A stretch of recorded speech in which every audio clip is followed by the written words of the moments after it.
Hello. Hello. How's everybody doing? I am going to get my stuff set up here. I'm excited today.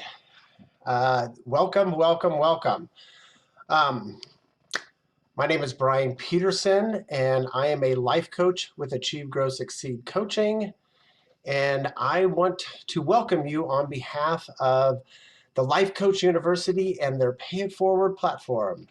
We're literally like coaches from around the world have gathered to coach millions more. That's their mission.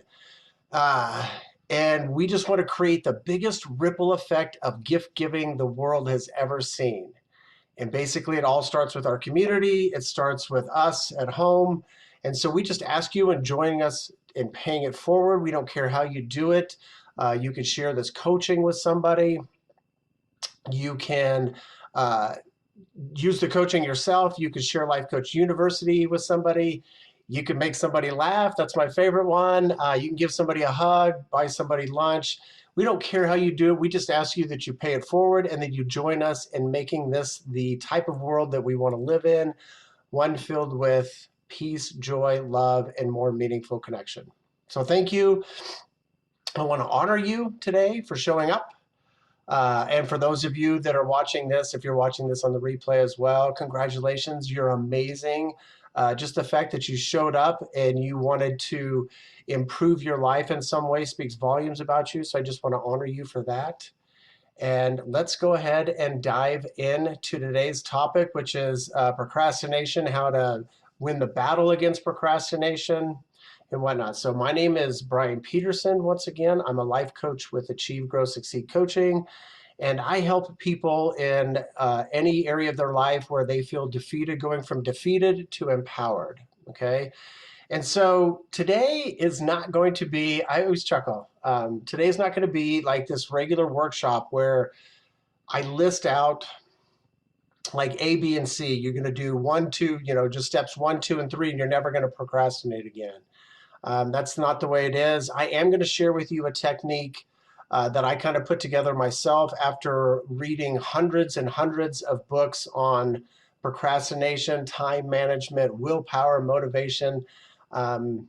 You read it or it's out there. I've probably read it. And I just wanted something, a technique that I could use in any given time with no motivation, if I had no willpower or any of those type of things. Okay, so the first process part of this, I'm going to share the real reason why we procrastinate, and I'm going to share with you 3 reasons why. And then after that, I'll probably pause and you can ask some questions there. And then I'm going to share the actual technique and how you can implement it in your life. And then I'll pause again for that and you can ask questions. So I believe there's a Q&A box there. Just type your questions in there and I will get to them on those breaks, okay? So let's dive in. Like, what's the real reason why we procrastinate? Well, first of all, like there's only 2 real reasons why we do anything in the first place as human beings, and that's to either gain pleasure or avoid pain. And now this goes above like Maslow's hierarchy of needs, like the need for shelter, food, and things like that, right? We just do things because we want to gain pleasure or we want to avoid pain, okay? And so, excuse me, hang on. And so, what does this have to do with procrastination? Anyway, so the real reason why we procrastinate is because of our emotions. And it's not because you're lazy. It's not because you're not motivated enough. It's not because you're not good enough or any of those reasons or things that we like to tell us, right? And I get it. You're probably saying, well, I already know it's my emotions, Bryan. I get overwhelmed. And when I'm overwhelmed, I don't like to do anything. I want to go deeper today, like deeper than just the feeling of overwhelm itself and what's actually happening in our brains. I'm a huge, I'm just fascinated with the brain and the biology and everything, how it works. So how do our emotions then, how do they play a role in procrastination? And can I just share with you right now, I had a tri-stand. I went out and bought a tri-stand, and I had a dry erase board here with all of this stuff that I was going to share with you. But no matter how much I position it here, the glare and everything, it didn't work. So I'm going to be giving this on, but don't worry, there's going to be a recording, so you're going to get all this. No need to memorize all this, right? So the first way in which our emotions play a role in procrastination is they literally emotionally hijack us. Like, we are built to procrastinate as human beings. And the reason for that went all the way back to like Neanderthal time in keeping us safe. And so whenever we're absorbing information or looking around at our circumstances, we literally have like 400 billion things coming at us every second. And there's no possible way our brains could process 400 billion things. So it has to have a way of filtering out some of the stuff. And how does that do that? It developed a system called the reticular activating system. And I know I'm going to throw out some technical terms, and I'll call that the RAS from here on out. So your reticular activating system. But I'm going to put everything in layman's terms, so don't worry about it.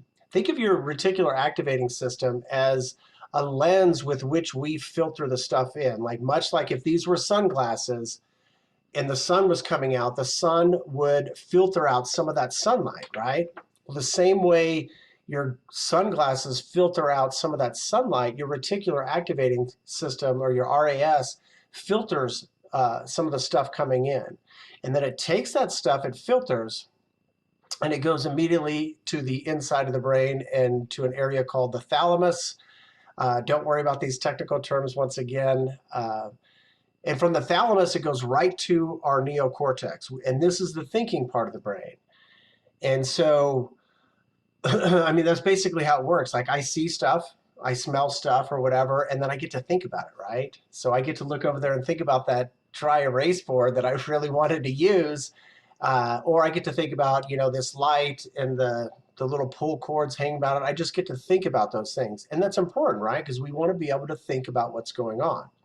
But at the same time, it sends it to the neocortex. It sends on a fast track, it sends it to another spot in our brain called the amygdala. And the amygdala is like our emotional memory of the brain. Like, every single one of our memories has an emotion stamped to it, right? And the higher the emotion, like, the bigger the stamp that has on it. And I'll give you an example of this. For anybody that I talk to that is old enough to recall the events of 9/11, and when 9/11 happened, they can tell me where they were at. Like, I had a restaurant at the time, and I remember getting a call from a friend of mine. I was sleeping, and he said, "Oh my God, Brian, have you seen what's going on?" And so I hopped out of bed, turned on the TV just in time. I remember to see the second plane hit the tower. So like that, the amygdala is what put that emotional stamp on it. And it was so big that it's like this big stamp, and I can remember it, right? It really, what's the word I'm looking for? It really like made it stand out amongst all my memories, right? And that's the reason why we don't know where we were at when 8/11 happened. I could ask, hey, where were you at 8/11? And chances are you don't know, right? And so that's what happens when that stuff is coming in. Your amygdala is now comparing every situation in front of you to other emotions from the past and other similar situations. So another role that the amygdala plays, and this is where it gets into the emotional hijacking, is the amygdala. Think of the amygdala as the guardian or the watchdog or the sentinel out there. And it basically, when that information comes filtering in, the amygdala basically is going to filter it for trouble. Because think about Neanderthal man and how this played out in Neanderthal man's times. Say there's a saber-toothed tiger coming at him. And if all it did was go in to the thalamus and go right to our thinking brain, we'd be looking at that and be like, oh, wow, is that a tiger? Oh my God, those are big teeth. Is it gonna, we'd be thinking too much. So we needed that amygdala in there to kind of hijack our senses and say, man, Brian, you gotta, it activates our fight or flight system, right? So we got to run, fight, or flee. And so basically the amygdala, just anything that's coming at you, it asks, a bunch of questions like, is this going to cause me pain? Is this something that I hate? Is this something that I fear? And if it answers yes to any of those, it sets off those tripwires and it puts us into fight or flight. So how does this play a role into procrastination? So any task or anything that you're procrastinating about has some sort of pain in it, because remember, we're built to, we either do things to avoid pain or gain pleasure, right? And so there's some sort of pain in there that has tripped your amygdala and saying, Bryan, you don't want to do this.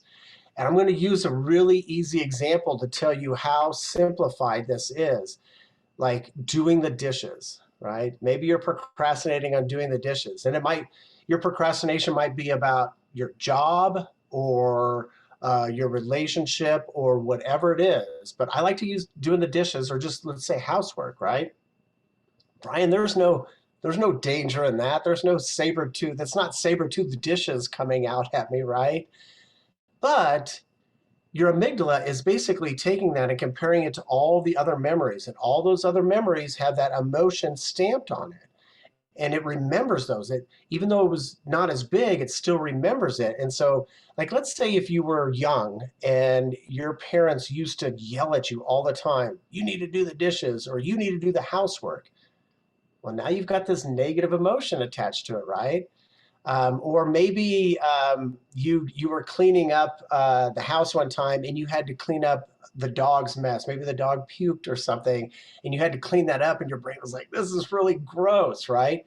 That memory is still in there, man. You may not be consciously looking at your dishes and saying, oh, I got to clean up puke, right? That's not how it works. But the amygdala has picked up and sensed that there's some sort of pain or disgust in there, and it just says, Bryan, don't do it. And so that's how we get emotionally hijacked. Like, this is the number one way in which your brain just says, I'm not going to do the task that's in front of you. In fact, Mel Robbins wrote a book out there called The 5-Second Rule.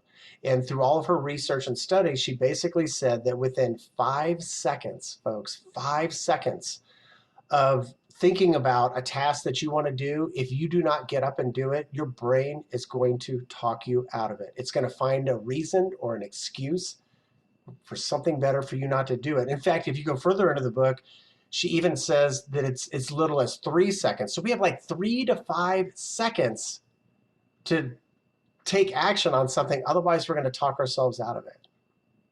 So 1, 2, 3, 4, 5. Boom, you're not doing it. That's how fast it is, right? And so I want you to think about like a rocket going into space.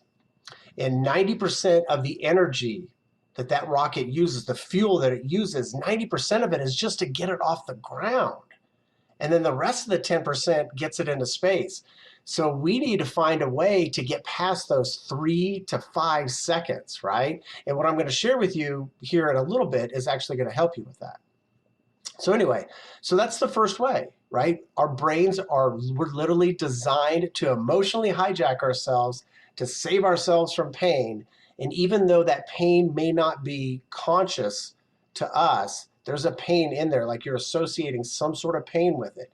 And it may be a real pain, right? Like maybe you're going to work out and lift weights, and you know that's physically going to hurt, or maybe you got to dig a ditch or something. I don't know.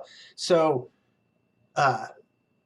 emotionally, okay, yeah. So basically step one is you're emotionally hijacked. That's like the number one way, the number one cause of the procrastination. Now the next thing is a little bit more subtle, and this has to do with your self-esteem. And I want you to think of your self-esteem as like a credit score with yourself, okay? Just like we have a financial credit score, and the higher it is, the better our ability to take out loans and things are, right? So the higher the credit score you have with yourself determines a lot about it. Now, the way the credit score with yourself works is it has to do with trust in yourself, right? And so if there's any times before where you've procrastinated before, and every time you told yourself, yep, I'm going to do that, I'm going to do it tomorrow, and you don't do it, cha-ching, that credit score goes down 1 notch. And then another thing that you don't do, cha-ching, or doo-doo, doo-doo, doo-doo, right? And so every time you break a promise to yourself, you're literally lowering your credit score with yourself.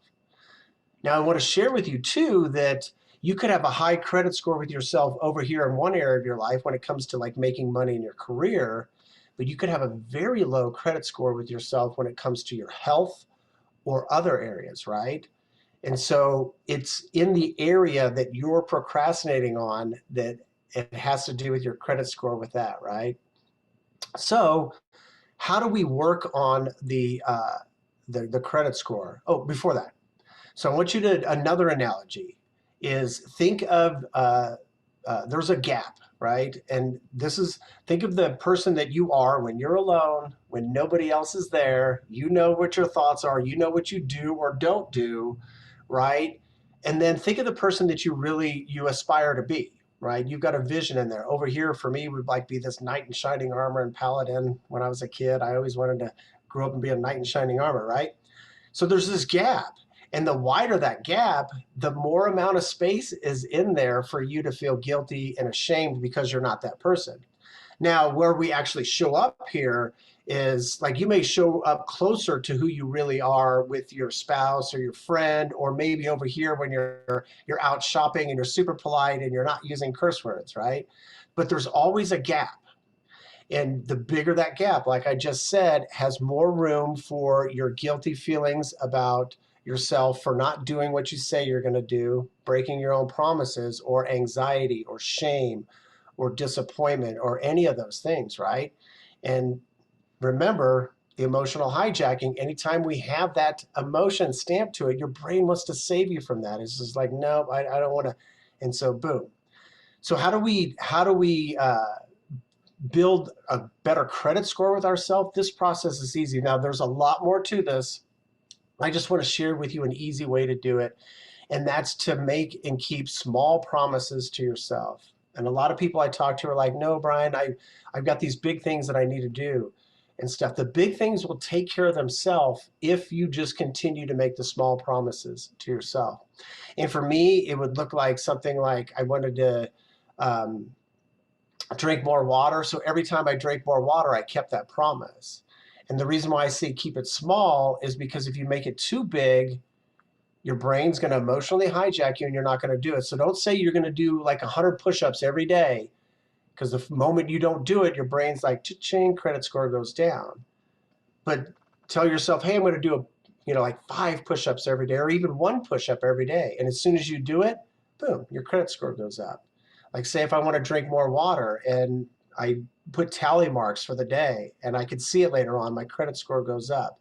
And only you know this. Like I don't know deep down inside if you're lying to yourself or not, or if you're telling us one thing, but you know that, right?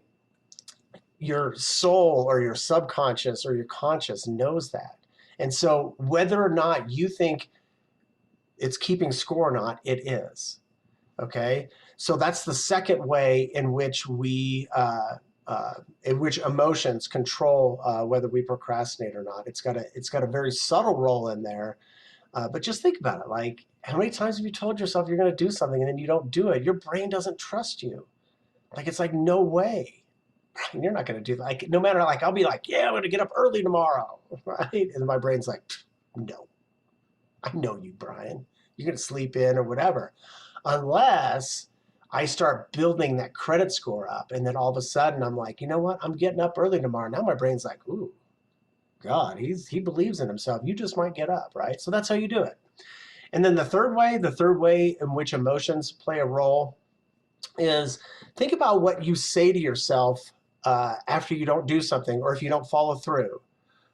What are the first words you say? Now, I'm not going to say them on here because I can't, but you're going to say things like my brain used to say, or my mind, that voice in the side of my head used to say, like, you're no good.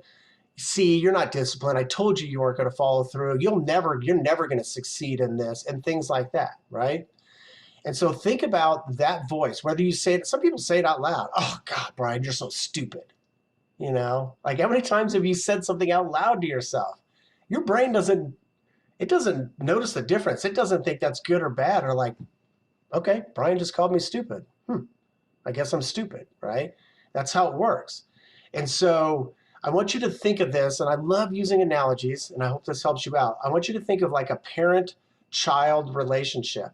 And that parent is yelling at that child, like we talked about earlier, for doing their chores, only this time they're saying, I told you to clean your room last night. You're lazy, like you're a slob. Look at your room. It's a pigsty. You need to clean that. How do you feel as the child, right? You don't feel very good. Like you slink off and you got to go clean it. Nobody wants to feel that way, right? But in this scenario, when you're beating yourself up over procrastinating, you're actually the parent and the child. Like you're telling yourself that. And we don't want to do that. I want to offer you another way that you can start talking to yourself is how would you treat a best friend? Like if your best friend came to you and just said, look, Steve, look, Lisa, I've been trying to do this. I keep procrastinating on about this or whatever like that. Would you say, oh my God, you're never going to succeed. I told you, you're not disciplined enough. Like you wouldn't tell your best friend that.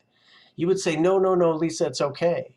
In fact, you would say, it's okay, Lisa, because I know it's built into us. Bryan just taught me it's built into our human genetics to procrastinate. So we're human, right? And then you would probably say something to the effect of, in fact, let me help you out, right? Imagine that conversation. Imagine if more of the conversations you had with yourself were, hey, let me help you out, instead of, man, you're a jerk and you're never gonna do this right? If when my brain sits there and says, you got this, Bryan. In fact, let me help you out. I'm like, ooh, let's do this, right? And so the way we work around that is we learned to, in fact, studies show too, I just thought of this. Studies show, like, we think that if we're not following through, that means we're not disciplined enough, right? And we think when we're not disciplined enough, we need to be harder on ourselves because that's what we've been taught growing up, like in the military and all these things. I need to crack down on myself. I need to discipline myself more. And I'm not talking discipline in beating ourselves up, but discipline in, like, I need to follow through more, right? But studies show that the harder you are on yourself, the less likely you are to follow through the next time. It has the reverse effect on it. So no wonder when we don't show up at the gym on day 3, we don't show up on day 4 either, and day 5. And by the time day 6 rolls around, we have beaten ourselves up and we have emotionally hijacked ourselves enough time. We're not going back to the gym until we decide later on the pain of being where we're at. Remember, we do things to avoid pain and gain pleasure. The pain of where we're at, we decide, I'm ready to work out again. And then we go through that cycle again, right? So we need to remember in these moments that if we don't do something, we need to be compassionate with ourselves. Like I need to say to myself, like, Bryan, look, it's human. You're built to procrastinate. It's okay. It's okay that you didn't do it.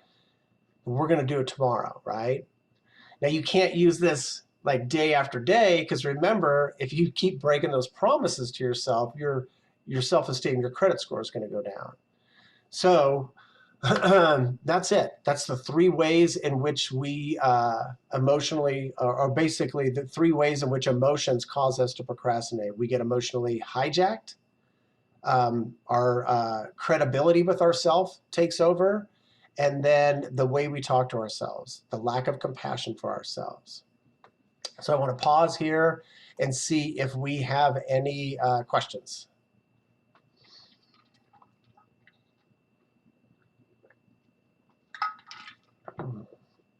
Okay. I'm not seeing any come up in the Q&A box. Remember, there's a Q&A box there. If you do have a question, just feel free to put it out. If you have a question that comes up in the middle of while I'm talking or whatever, I talk really fast too, so I'm glad there's a recording. But feel free to put the question in there and I'll come back to it. I'll definitely come back to it, right? So how do we override this, right? The idea is now that we know that I emotionally hijack myself, I have low credibility with myself, or I need to have a higher credibility with myself, right? And I need to be more compassionate with myself. How do I overcome these obstacles? How do I overcome that 3 to 5 seconds and get that rocket off the ground, get myself off the couch, right? How do I get myself off the couch and actually do this stuff? So I put together just a small, really simple technique I want to share with you today. It's called the done technique. It's called DONE. And you're going to chuckle at this. I really stretched to get that acronym because I just wanted an acronym that said I'm done. I'm done with procrastinating and I'm done with my project, right? And so this is how it works. The D stands for dissect whatever it is that's in front of you into small, manageable steps. Now, this is nothing new. Almost every procrastination book out there will teach you that. But the problem I found with that is that even that small, manageable step, my brain still wanted to fight me on it. My brain still said, there's some sort of danger there, Bryan. I don't want to do it, right? And so the next step is the O, which is operate on the tiniest level possible. So take the smallest step possible. And I'm going to go into more in that in a sec. The N stands for nicely reward yourself, because remember, we do things for two reasons: to either avoid pain or to gain pleasure. If we don't get a reward from it, our brain's going to be like, I really don't want to do it, Bryan. And so the E stands for enact or enable whatever steps you're taking in short timed bursts. And so this is where it doesn't actually fall. It actually should go DOEN, but that's okay. I'm okay with it. So I want to give you an example of a real life scenario of how this could play out in your life. I had a to-do list that I had come out in the morning, and I saw a Post-it note on my desk, and I had listed some stuff that I needed to do on it. And that's another technique you can use, is to actually write out your to-do list the night before, and under each step on the to-do list, you could write out the first step that you have to take, because that helps you. But that technique didn't help me get past that emotional hijacking, like what I'm about to show you. So I came out the other day, and there was a to-do on there, and it said, do a coaching post for Facebook.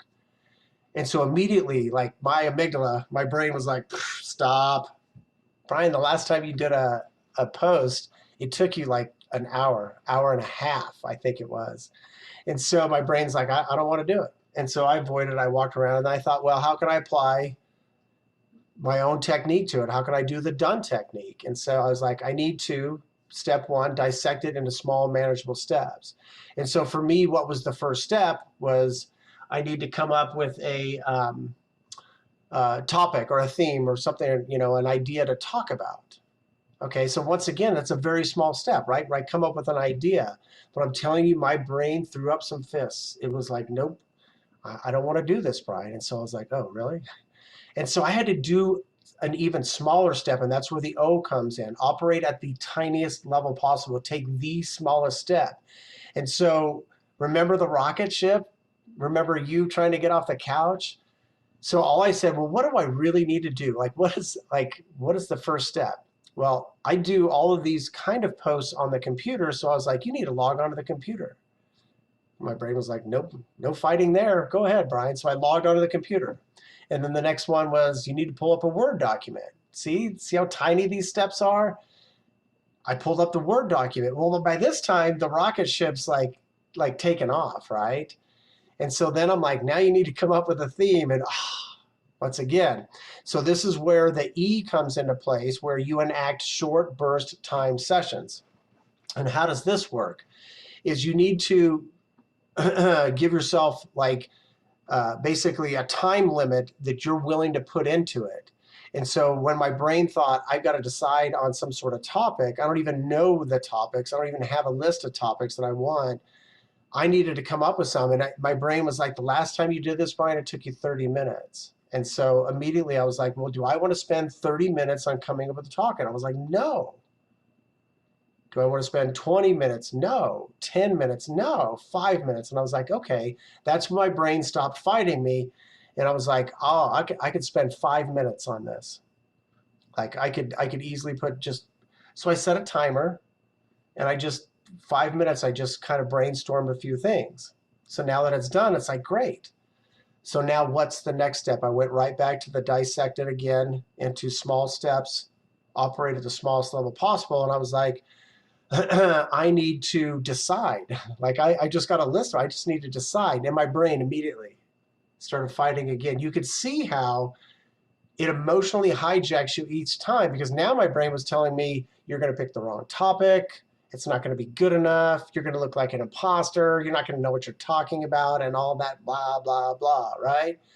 And so I was like, I got to get past this. I just need to make a decision. And so I was like, how much time for the E, how much time do I want to enact a short burst session for? And so I was like, do I want to spend 5 minutes? Nope. 3 minutes? Nope. 2 minutes? A minute? Nope. I said 30 seconds. So literally, I didn't even set a timer for this one. I just said, you got 30 seconds to decide, Bryan. And I made the decision. But by this time, that rocket ship is getting up and it's going. Like, I'm in momentum. I'm already over here typing. I've got a topic now. And so the next one was like, I need to find 10 things that I could talk about, or 5 things that I could talk about on this topic. And so I immediately was like, I'll spend 15 minutes, set a timer for 15 minutes. I went clickety clack away. By the time that timer was done, the rocket was already going and I was moving. So that's how we use the done technique. Now the N, which doesn't spell right, or the acronym's not fully right, but the N is nicely reward yourself. Because remember the pleasure pain thing, like, you want to give yourself a reward for doing your task. Because think about this, if you didn't reward yourself all day long and only until the end of the day, or even worse, until like that dreaded work project was finished, like, you would never reward yourself. And your brain is like, every time it sees a to-do list or a task list, it's going to be like, I don't get nothing out of that. There's nothing exciting for me. So we need to reward ourselves. And this is where I tell people, create a list of like 10 to 15 rewards based, from small rewards to larger rewards. Like you don't want to reward yourself with watching, a 2-hour Netflix show after you've just made a post to Facebook, right? And I'll give you an example of one of mine that really worked for me. Was I gave myself, if I did a decent amount of work and amount of time, I would give myself 15 minutes of guilt-free time playing on the iPad, because that's one of the things I did while I was procrastinating, right? And so, but the problem with that is when I was procrastinating and I wasn't doing my work, I felt guilty. So I'd be literally like not even enjoying playing my game on the iPad or watching the movie, right? Like, how many times have you told yourself, I just need to recuperate? Like, I need to relax. I'm taking tomorrow off. I'm going to get re-energized. And you walk yourself through it. You picture yourself refreshed at the end of the day, and you're going to be ready to go the day after that. Only what happens is that next day, you don't relax because you feel guilty all day long, because you're beating yourself up for not following through. Your credit score is so low. So you just feel guilty all day. You don't even get the relaxation that you need. So when you reward yourself like this, it's like guilt-free time. Like, I can actually enjoy the game now. And so that's how you do it. Any questions on that part of it?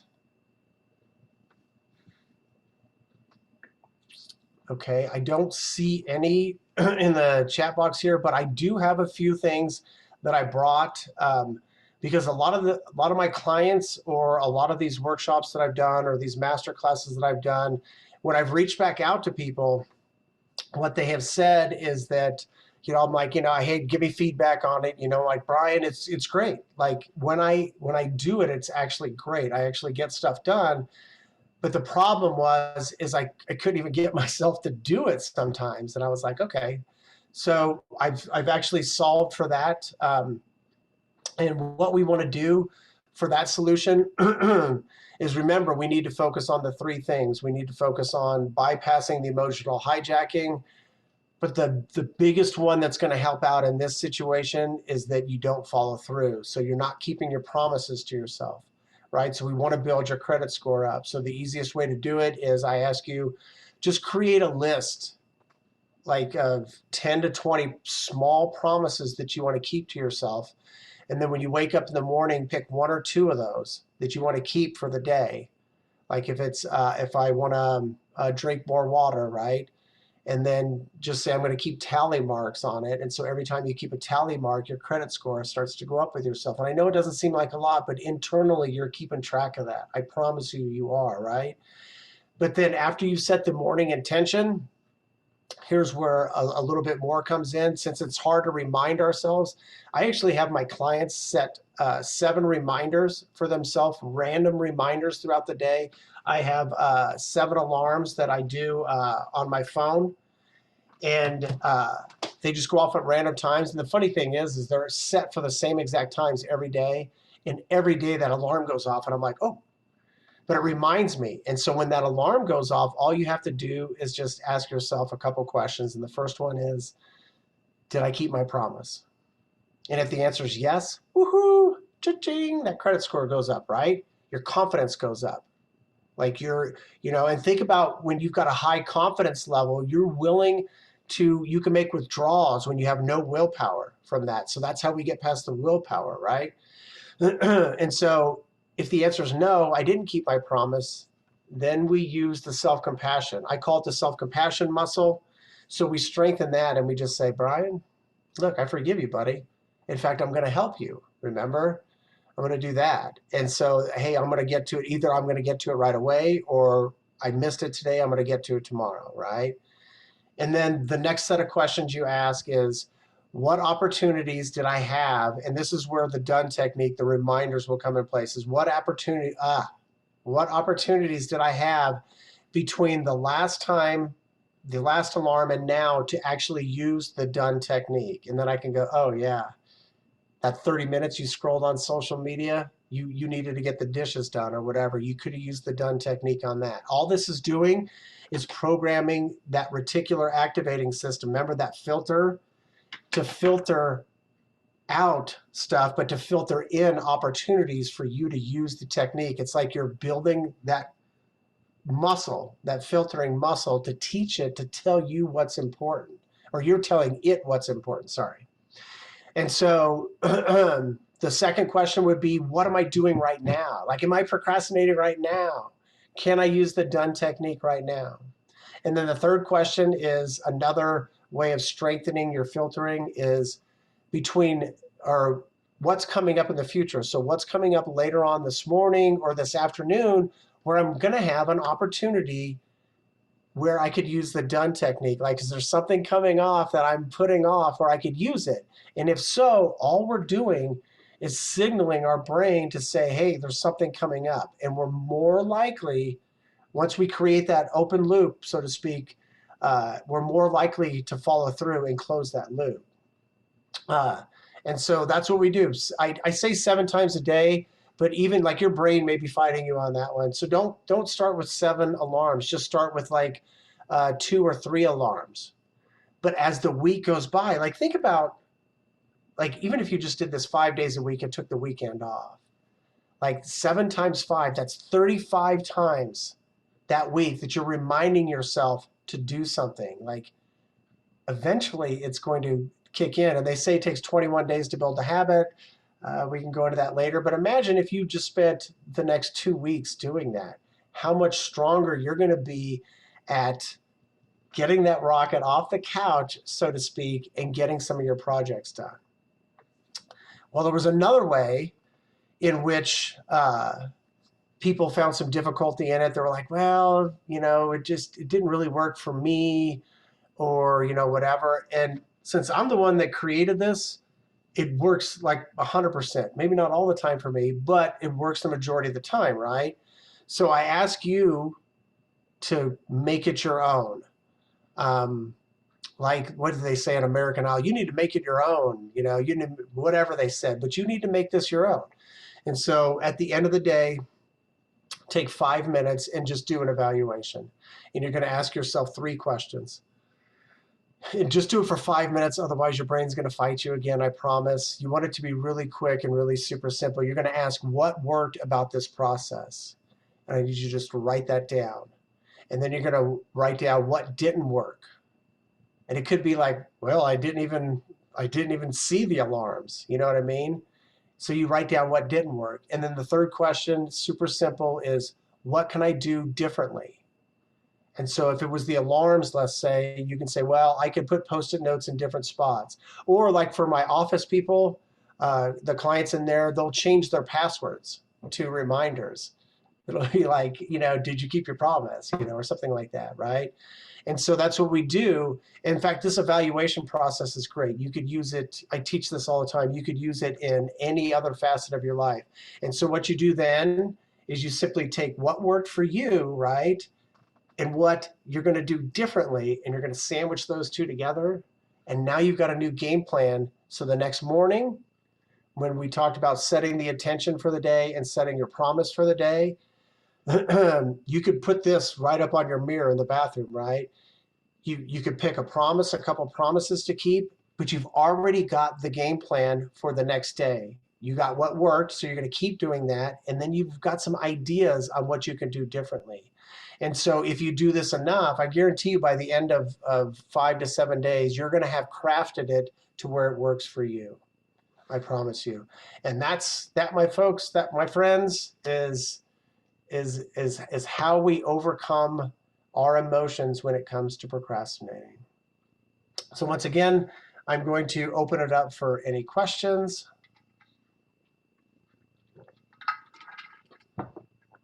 Okay.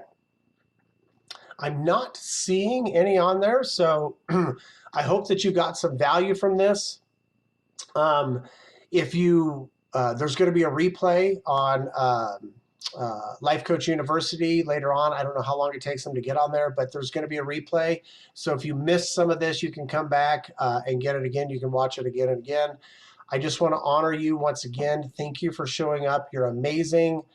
For those of you that are doing this not live and watching it, you're amazing. It speaks volumes about you that you actually showed up and you want to make improvements on your life. And once again, my name is Bryan Peterson. I'm a life coach with Achieve, Grow, Succeed Coaching. I help people go from defeated to empowered in any area of their lives. It doesn't matter if it's their health, their career, their finances, whatever. And then I want to thank you on behalf of the Life Coach University. This is brought to you by the Life Coach University and their Pay It Forward platform. We literally, I'm telling you, coaches from around the world have come to coach millions more. That's their mission. We just want to create the biggest ripple effect of gift giving the world has ever seen.